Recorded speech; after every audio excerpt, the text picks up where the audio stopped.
Assalomu alaykum. Mana hozir Germaniyadamiz.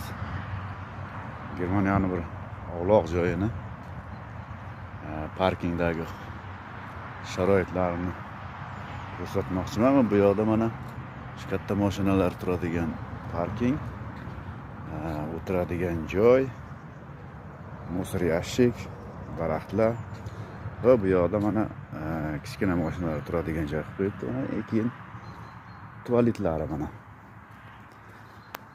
Tuvaletini to'g'ri yopiq ekan bu. Mana sharoiti. Tuvalet, suv, jitkisi bor mana. Suv,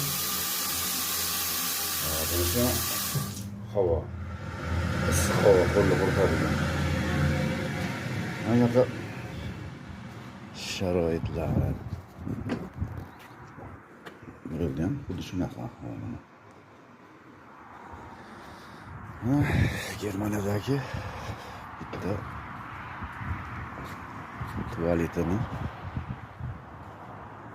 sharoitlari. Chirigan g'arb deydimi bizda? Chirigan g'arbda bir sharoit.